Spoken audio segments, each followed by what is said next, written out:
ആറന്മുളയിലെ UDF സ്ഥാനാർത്ഥി അബിൻ വർക്കിയുടെ പ്രചരണത്തിനൊപ്പം ചേരാൻ കോഴിക്കോട് സ്വദേശിയിലെ ഹർഷീന വന്നിട്ടുണ്ട്. ഹർഷീനയുടെ വയറ്റിൽ കത്രിക കുടുങ്ങി ഹർഷീന നടത്തിയ സമരമൊക്കെ കേരളം മൊത്തത്തിൽ കണ്ടതാണ്. അപ്പോൾ ഹർഷീന, ആറന്മുളയിലെ UDF സ്ഥാനാർത്ഥി അബിൻ വർക്കിക്ക് വേണ്ടി ആറന്മുളയിൽ വന്നിരിക്കുകയാണ്. എന്തുകൊണ്ട് ആറന്മുളയിലേക്ക് ഹർഷീന വന്നു എന്നുള്ളതാണ് കേരളത്തിന് അറിയേണ്ടത്.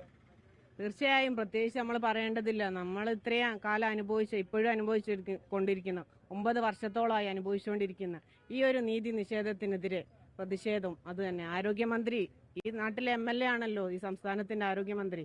എന്നോ അവർക്ക് നടപ്പാക്കാമായിരുന്ന നീതി എന്തുകൊണ്ട് അവർ ഇത്രയും വൈകിപ്പിച്ചു, നമ്മളെ അവഗണിച്ച് അപമാനിച്ചിട്ടു.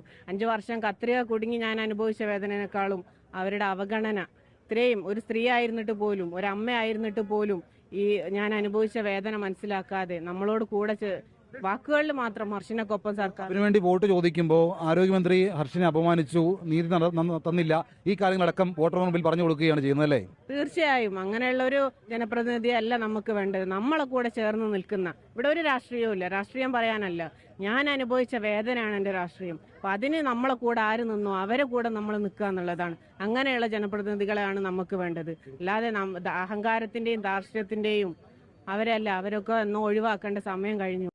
അബിൻ വർക്കി ആറന്മുളയിൽ ജയിക്കുമെന്ന് ഉറച്ച വിശ്വാസമുണ്ടോ? തീർച്ചയായും വൻ ഭൂരിപക്ഷത്തോടു കൂടി ജയിക്കുന്നുള്ള ഉറച്ച വിശ്വാസമുണ്ട്. ഹർഷീന കൂടി വന്നിരിക്കുകയാണ്, അവസാന മണിക്കൂറിലേക്ക് പോവുകയാണ്. അപ്പോഴാണ് ഹർഷീന കൂടി ആറന്മുളയിലേക്ക് വന്നിറങ്ങിയിട്ടുള്ളത്. അപ്പോൾ അബിന്റെ ആത്മവിശ്വാസം ഇരട്ടിയാവുകയാണോ? അല്ല, തീർച്ചയായിട്ടും ഹർഷീനയുടെ സമരവുമായി ബന്ധപ്പെട്ട് പല ഘട്ടങ്ങളിൽ ഇടപെട്ട ഒരാളാണ് ഞാൻ. പ്രിയപ്പെട്ട ശ്രീ ദിനേശ് പെരുമണ്ണ അടക്കമുള്ളവരെ നേതൃത്വം കൊടുത്തതാണ്. ഇതിന്റെ പ്രശ്നം എന്താണെന്ന് വെച്ചാൽ ഇതൊരു സ്ത്രീയെ അപമാനിക്കുന്നതിന് തുല്യമാണ്. കാരണം വയറ്റിൽ കത്രിക കുടുങ്ങി വേദന അനുഭവിച്ചു എന്നതിനപ്പുറമായിട്ട്, അത് പ്രധാനപ്പെട്ട വിഷയം, അതിനകത്ത് നടപടിയെടുത്തിട്ടില്ല എന്നതിനൊക്കെ അപ്പുറമായിട്ട് ഒരു മന്ത്രി തന്നെ കൊടുക്കാനുള്ളതൊക്കെ മുഴുവൻ കൊടുത്തല്ലോ. ഇനി എന്തിനാണ് വർത്തമാനം പറയുന്നതെന്ന് ചോദിച്ചാൽ അത് സ്ത്രീത്വത്തിന് നേരെയുള്ള അപമാനമാണ്. അത് കേരളത്തിലെ സർക്കാർ കളവ് പറയുന്നു, അതോടൊപ്പം തന്നെ അപമാനിക്കുകയും ചെയ്യാണ്. സ്ത്രീകളെ അപമാനിക്കുന്നതിന് തുല്യമാണ്. ആ അപമാനം ഒന്ന് സഹിച്ചു നിൽക്കാനോ അത് കേട്ട് നിൽക്കാനോ കേരളത്തിലെ പൊതുജന സമൂഹം താല്പര്യപ്പെടുന്നില്ല. അതുകൊണ്ട് തന്നെയാണ് ഹർഷനയുടെ ഒപ്പം വളരെ പരസ്യമായ നിലപാടെടുത്തുകൊണ്ട് ഞങ്ങളെല്ലാവരും ഇറങ്ങി നിൽക്കുന്നത്.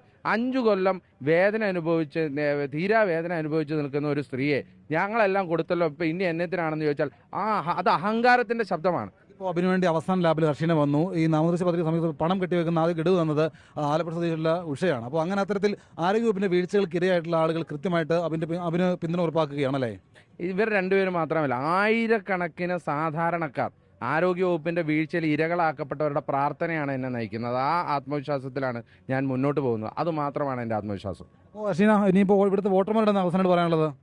വോട്ടർമാരോട് പറയാനുള്ളത്, നീതി നിഷേധിക്കുന്നവർക്കൊപ്പമല്ല, രാഷ്ട്രീയത്തിന്റെയും അഹങ്കാരത്തിന്റെയും രാഷ്ട്രീയമല്ല നമുക്കുള്ളത്. ജനങ്ങളോട് ചേർന്ന് നിൽക്കുന്ന ഇതുപോലെയുള്ള അബിൻ വർക്കിയെ പോലുള്ളവരാണ് നമ്മൾ. തീർച്ചയായിട്ടും വൻ ഭൂരിപക്ഷത്തോടു കൂടി നിങ്ങൾ വിജയിപ്പിച്ച് നിയമസഭയിൽ എത്തിക്കണം എന്നുള്ളത് തന്നെയാണ് അഭ്യർത്ഥിക്കാനുള്ളത്. അപ്പോൾ എന്തായാലും ആറന്മുളയിലെ വോട്ടർമാരോട് ഹർഷീനയ്ക്ക് പറയാനുള്ളത്, അബിൻ വർക്കിയെ വലിയ ഭൂരിപക്ഷത്തിൽ ജയിപ്പിച്ച് നിയമസഭയിൽ